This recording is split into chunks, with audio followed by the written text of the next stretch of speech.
মুখ্যমন্ত্ৰীৰ দায়িত্ব লোৱাৰ সময়তে মই উজনি অসমৰ ৰাইজক প্ৰতিশ্ৰুতি দিছিলোঁ যে আমাৰ নিৰ্বাচনৰ আগতে নুমলীগড় ডিব্ৰুগড়ৰ নেশ্যনেল হাইৱে এক্সপানশ্যনৰ কাম আমি সম্পূৰ্ণ কৰিম। আৰু আজি আমি কাৰ্যক্ষেত্ৰত দেখিছোঁ যে আমাৰ প্ৰায় কাম সম্পূৰ্ণ হৈছে আৰু মই আশা কৰোঁ যে ফেব্ৰুৱাৰী মাৰ্চলৈকে এই গোটেই নেশ্যনেল হাইৱেটোৰ নিৰ্মাণৰ কাম আমি সম্পূৰ্ণ কৰিব পাৰিম। এই নেশ্যনেল হাইৱেটোৰ মাজত এটা আমি খুব ইম্পৰ্টেণ্ট কাম কৰিছোঁ, যিটো আমাৰ ডিমৌ মৰাণ ছেকশ্যনত, সেইটো হ'ল ইমাৰ্জেঞ্চি লেণ্ডিং ফেচিলিটি।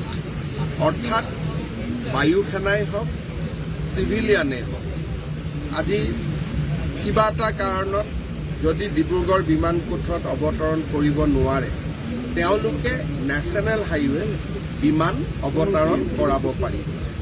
আৰু এই ফেচিলিটিটোৰ কাৰণে 4 কিলোমিটাৰ আৰু 200 মিটাৰ 4.2 কিলোমিটাৰৰ এটা হাইৱে বনোৱা হৈছে। এতিয়া হাইৱেটো ইণ্ডিয়ান এয়াৰফৰ্চে ইনস্পেকশ্যন কৰি আছে। তেওঁলোকে আশা কৰে যে ছেপ্টেম্বৰত ইয়াক আমি লেণ্ডিং কৰাব পৰা অৱস্থাত লৈ যাব পাৰিম। আৰু যিদিনাখন আমি ইয়াতে বিমান লেণ্ড কৰিব, সিদিনাখন স্থানীয় ৰাইজৰ কাৰণে আমি এটা এয়াৰ শ্ব' অৰ্গেনাইজ কৰিব খুজিছোঁ।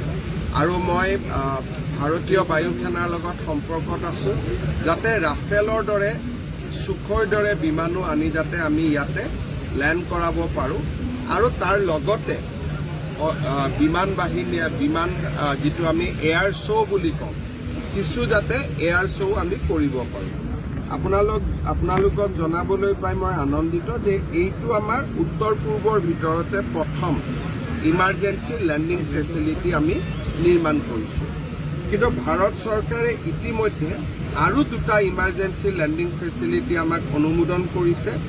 এটা হ'ল বৰমাৰ পৰা টিহুৰ ভিতৰত নামনি অসমত, আনটো হ'ল আমাৰ নগাঁও আৰু লামডিঙৰ মাজত শংকৰদেৱ নগৰত।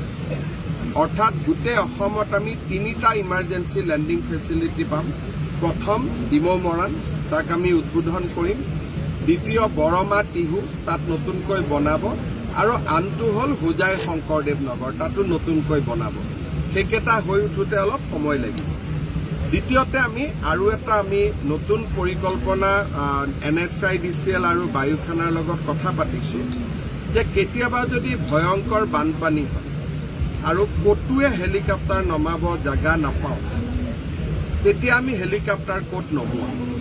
এই নেশ্যনেল হাইৱেটোৰ যিখিনি স্থান খুব ওখত আছে, হাই ফ্লাড লেভেলতকৈ ওপৰত আছে, এই গোটেই ৰাস্তাটোতে আমি প্ৰতি 100 কিলোমিটাৰ বা 50 কিলোমিটাৰৰ মূৰে মূৰে একোটা হেলিপেডো বনাব খুজিছোঁ। সেই বিষয়েও বৰ্তমান মোৰ কেন্দ্ৰীয় চৰকাৰৰ লগত কথা বতৰা চলি আছে। অৰ্থাৎ আমি এই গোটেই নুমলীগড়ৰ পৰা ডিব্ৰুগড় তিনিচুকীয়াই গোটেই ৰাষ্ট্ৰীয় ৰাজমাৰ্গটো আমি এটা সম্পূৰ্ণ বিপৰীত আৰু খুব এটা আশা কৰাতকৈ অধিক ভাল ৰূপত আমি লাভ কৰিবলৈ সক্ষম হ'ম। ইমান দিন হাইৱেটো নোহোৱাৰ যিটো বেদনা আছিলে, আমি একেদিনাই সকলো পাহৰি যাম। সেই ধৰণে আমি কাম হাতত লৈছোঁ। सर हिंदी में नेशनल के लिए सब कुछ हमारे